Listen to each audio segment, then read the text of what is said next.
70 y pico de mil, casi 79.000 focos desde el principio de año hasta ahora, ¿no? Y para saber también, inclusive, no solo por los incendios allá, ni cómo se combaten, sino cuáles son los efectos que puede tener el ecosistema. Claro, yo creo que es uno de los desastres más fuertes, más importantes que ha tenido el mundo. Y particularmente creo que en América Latina, nos contarán ellos si es el más importante de todo. Pero creo que esto no puede eludir las responsabilidades políticas que tiene el actual gobierno brasileño, ¿no? Bueno, nos acompaña en esta ocasión Mauricio Balocos, que es presidente de la Fundación Natura, y la bióloga Andrea González, también perteneciente a la Fundación. Gracias por venir. A ustedes, gracias nuevamente por invitarme. Primero, ¿qué es la Fundación Natura? Nosotros somos una ONG ambientalista de que ya tenemos cerca de 10 años de trayectoria en Córdoba. Y bueno, nos dedicamos puntualmente a todo el tema de conservación, al diseño y la creación de áreas protegidas y también sobre todo a las especies vulnerables, ¿no? Tanto de flora como de fauna nativa. ¿Por qué pasa lo de la Amazonia? Pasa por muchos factores. Hay muchos factores que se conjugan justamente en este año, que una es el tema de la sequía, ¿no? Hay una sequía que se va repitiendo por todo este tema de la cuestión del niño y la niña, que antes teníamos periodos de 100 años aproximadamente, y hoy esos periodos, justamente por el cambio climático, se están acotando a periodos de 10 años, a veces de 2 y a veces de 5, y eso hace que las sequías se vayan repitiendo. Las sequías, sí. Pero digo, para eso existe la prevención. Claro, es un buen término el que mencionó, pero la prevención la deberíamos efectuar todos los países. De hecho, hay un convenio firmado entre 8 países que conforman una cooperación internacional, que son todos los que integran parte o forman parte o colindan con la cuenca del Amazonas. Y ellos son principalmente los responsables de llevar adelante las políticas de prevención, de cuidado, forestación, etc. Son 8 países. Por ahí políticamente o ideológicamente se vincula este conflicto con una posición o con un país en particular o con otro país en particular, y ahí surgen rencillas realmente que están muy lejos de lo que es el problema ecosistémico en sí. Nosotros somos una ONG ambientalista, podemos hablar netamente de lo técnico, ¿no? Claro. Pero de lo político nunca vamos a estar opinando si más responsabilidad de tal presidente que del otro, o si las políticas de tal jefe de Estado son mejores que la del otro jefe de Estado. Andrea, ¿cuáles han sido, de lo que se ve hasta ahora, las consecuencias que puede dejar esto? Bueno, las imágenes que se ven por las redes y por distintos medios realmente son espeluznantes, a pesar, ¿no? que algunas han sido noticias falsas o fotos falsas, ¿no? Sí, siempre. Sobre todo por los animales, ¿no? Sí. Exacto. No obstante eso, si pensamos que el Amazonas alberga un cuarto de la biodiversidad del planeta, realmente es terrible lo que está pasando, y creo que lo vamos a recién a ver dentro de varios años, a las consecuencias reales, ¿no es cierto? De hecho, bueno, la comunidad científica plantea que entre 200 y 300 años le va a llevar a la zona recuperarse, y son números así más o menos en el aire, ¿no? Porque realmente, bueno, el Amazonas surgió hace unos 20 millones de años con la cordillera de los Andes, y todo eso que le demoró millones de años a la naturaleza construir, de pronto en unos pocos días se borró casi del mapa, se está borrando. Y hay especies, el Amazonas hay 10 especies que están solamente en el Amazonas. Por ejemplo, el tití, león dorado, la anaconda verde, el lagarto Jesucristo, bueno, el perezoso. Son especies muy sensibles a todo lo que es el cambio ambiental. La selva es un ambiente muy tranquilo para ellos, muy virgen, que una mínima alteración realmente modifica considerablemente todo su equilibrio, ¿no es cierto? Y bueno, y ahora el tema de son miles de hectáreas así destruidas, realmente es terrible, o sea, las consecuencias que va a tener esto. Fíjate, Pepe, que esto es un tema que por ahí uno piensa en el perezoso o en otros animales, pero todo constituye un equilibrio ecosistémico. A nosotros el beneficio que tenemos como humanidad puntualmente es la capacidad que tiene el bosque, los grandes árboles, las grandes dimensiones que tienen estos árboles, para generar distintos beneficios, que si tenemos tiempo por ahí lo detallamos un poquito más, pero a veces el bosque con la parte de la flora no subsiste, necesita la fauna para poder subsistir. El monte y el bosque y la selva es un mix, digamos, de flora y fauna, ¿no? Por eso también tenemos que pensar en este tipo de especies vulnerables, y más en esta situación crítica que están algunas especies. Justamente te iba a preguntar justamente al margen de la fauna, si la flora era recuperable más rápidamente, porque uno cuando ve unos incendios aquí dice, bueno, se quemó, y vos ves que a los 3 meses aparece el verde, ¿no? Y ya está, se recuperó todo, cosa que no es así, ¿no? un árbol tarda unos 40 años en llegar a la altura de un buen árbol, ¿no es cierto? Pero no solamente, como dice Mauricio, es el tema del árbol mismo, sino es es como si fuera una tela de araña, donde todo tiene que ver con todo y que ese árbol crezca hasta ahí también tiene que ver con las epífitas y los hongos y las bacterias y todos los vertebrados e invertebrados que están en el lugar que realmente, y pensemos también, más allá de todo esto, hay 30.000 especies que todavía no conocemos, y que están ahí en la selva desapareciendo sin que nunca las vayamos Digo, a ver. el ataque al siniestro, la quema esta, ¿fue el correcto? ¿Cómo se combatió? El combate. Mira, Ricardo, somos unas hormigas al lado de la dimensión que tiene este incendio. Con un avión no vamos a poder nunca combatir el incendio de actualmente están llegando a las 100 millones de hectáreas 100 incendiadas. millones de hectáreas. O sea, recién había incendiadas. una imagen que presentaba que si el señor director la busca, es la parte donde está el centro. No, bueno, esa no. Esa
sí, claro.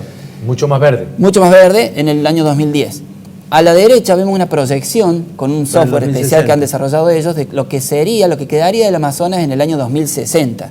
Pero si vemos, hay un detalle ahí en la parte verde de esa imagen, en la parte, digamos, inferior derecha, sí, hay una zona de bosque que ya no está más. O sea que esa proyección al 2060 hoy ya no es cierta, porque hoy estamos peor que esa proyección. Pero lo que es más interesante es la última, porque en 150 años desaparece la Pero persona. estamos hablando de que si esto se sucede como lo vine detallando la gráfica, pero en realidad estamos peor, porque se está empeorando. Hoy estamos peor que en el 2060 proyectado ahí, como se diseñó en el 2010. Claro, tal vez se adelanten las etapas. Se están adelantando las etapas. 1960 implica la desaparición del Amazonas. En ese año que está planteado, claro, ahí sí, pero nosotros... Lo que dice Mauricio es que como van los acontecimientos probablemente sea en el 2200 o el 2160, claro, no sé, mucho antes. Claro, y no nos damos cuenta, porque claro, muchos dicen, bueno, estamos viviendo ahora. Algunos dicen, lo que pase más adelante será problema de otros, pero es el problema de la humanidad, ¿sí? Nada más y nada menos, sí, ¿no? sí. De la especie, del sustento nuestro, ¿no? ¿Qué significa esto? Bueno, acá tenemos en Santa Cruz, en Bolivia, perdón, ahí tenemos marcado el punto que es la ciudad de Santa Cruz. Ahí está la Fundación Natura trabajando hace ya también 15 años. Nosotros hemos estado, de la Fundación Natura Argentina, hemos estado trabajando justamente en ese sector donde está marcado azul, un poquito más arriba. Todos esos puntos son focos de incendios actuales del día 24, 25, 26 de agosto y son los que hoy están actualmente activos. Hay una pequeña buena noticia que la vamos a tirar para que no sean todas pálidas. Hay un sector allá en la zona del Pando, que es en la zona alta, y que está empezando a llover junto en Perú. Y esto es información real, no son fake news, nada por el estilo. Nosotros formamos una red internacional de ONGs que estamos permanentemente informándonos. Y hay muchas ONGs que están ubicadas en esos lugares puntualmente y nos están informando. Acá llueve y acá no está lloviendo. Así que por suerte, en el sector norte de Bolivia está empezando la lluvia copiosa. Pues yo había escuchado que en Brasil recién había lluvias para octubre, en esa zona de Brasil. Puede ser. Amazonas es muy grande. La zona de la región. Pero esta es la buena noticia, es que en Bolivia... Es una buena noticia por lo menos, sí. Están apareciendo algunos focos de lluvia, ¿no? Pero que otra imagen. Si a ver si hay otra imagen. Esa era la imagen que te decía yo. Esta es una imagen real, es una imagen de la NASA y que la hemos estado publicando y viralizando también. Esto es una graficación del CO2, digamos, del carbono, mejor dicho en este sentido, que es el carbono, el dióxido de carbono generado por la combustión de la biomasa en el Amazonas. Fíjense la distribución, hay una animación de esta imagen, pero si ustedes ven, llega perfectamente al territorio cordobés, al territorio argentino. Convengamos que el incendio se está provocando obviamente en el Amazonas, pero hay una parte que no corresponde al Amazonas que está en Paraguay, que también está sufriendo muchos incendios. De hecho, en el norte argentino hay una reserva natural, hay 2 reservas naturales que están afectadas por incendios forestales y bueno, están en territorio argentino, no forman parte del Amazonas. En realidad hay una seca generalizada en todo el territorio sudamericano. ¿Ustedes creen, más allá de lo que está pasando en esta parte, más al norte de nuestro país, que Córdoba, por las características, tiene la posibilidad de que haya mucha quema, mucho incendio en los próximos tiempos? Y estamos en época de seca ahora, ¿no? Sabemos que la época de seca del Amazonas es de junio a septiembre. Y acá la época de incendios está también, agosto, septiembre, octubre. Nosotros esperamos las lluvias. No, quería preguntar, Andrea, digo, uno siente hablar o hablan los países del mundo preocupados por la diversidad, preocupados por el avance de este tipo de episodios o del medio ambiente. ¿Qué significa el protocolo de Kioto con todo esto? ¿Sirve para algo? Los protocolos, la historia nos ha enseñado que son papeles muchas veces que han quedado en la mesa de las personas importantes, y en la práctica la naturaleza nunca se ha enterado de todo eso. Al principio parecen señales de augurio, de esperanza, de que las cosas van a cambiar, pero las cosas que realmente se hacen son pocas y no alcanzan.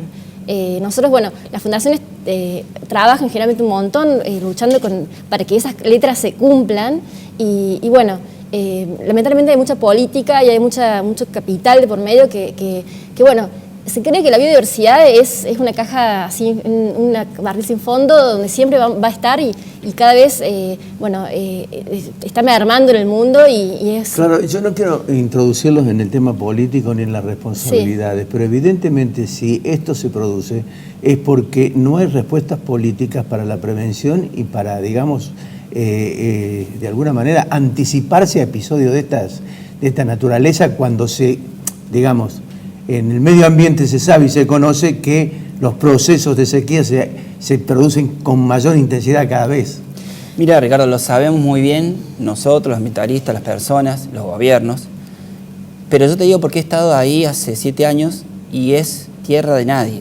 De hecho, cuando fuimos nosotros nos dijeron, ni se te ocurre decir que sos ambientalista y venís a defender el Amazonas porque no volvés vivo a tu país.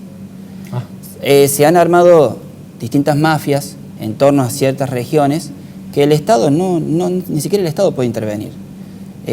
Y son mafias justamente armadas por esta gente que trabaja con el desarrollo agropecuario y se dedica incluso... Son los que destruyeron el mito de Chico Méndez.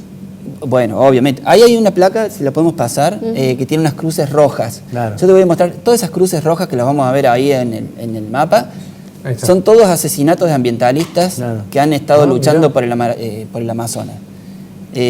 Bueno, solamente de un año, ¿Un año? Del año 2014. Claro. Son del año 2014. Claro.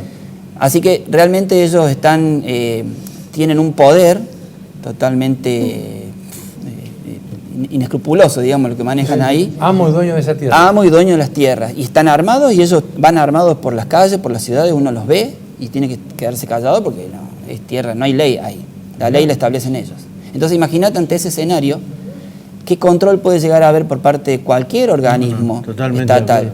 Y más, por ejemplo, el caso de Brasil, que tiene un territorio tan extenso y bueno, que a veces hasta les cuesta luchar por ahí con ciertos poderes de la droga o de las favelas, etcétera, que están ahí nomás. Imagínate del otro lado de la selva, con límites con Perú y con Bolivia. Si tuvieras que definir, hablaste del cambio climático y la inacción de muchos gobiernos y solamente la declamatoria de firmar unos papeles para decir que vamos a hacer tal cosa y después no la hacen, ¿qué crees cuáles han sido los principales elementos para este cambio climático? ¿Qué es lo que ha afectado para el cambio climático? El cambio climático no lo provocaron las personas que están trabajando ni los que han asesinado ambientalistas en el Amazonas. El cambio climático lo producen generalmente las grandes potencias. Estados Unidos, China, Europa, etc. Obviamente hay voluntades políticas. Hoy Estados Unidos no tiene la voluntad política de asumir realmente el concepto de lo que es el cambio climático y que tiene un origen antrópico 100%. Entonces no lo acepta, no lo reconoce por una cuestión de intereses. Además creo, no sé, ustedes nos van a aseverar si Estados Unidos se abrió del protocolo Kioto. Sí, sí. Tal cual. Sí. Bueno, eso está en la pauta. Sí. Ahí te da la No, pauta. es que ellos no reconocen el cambio climático. Claro. No lo reconocen.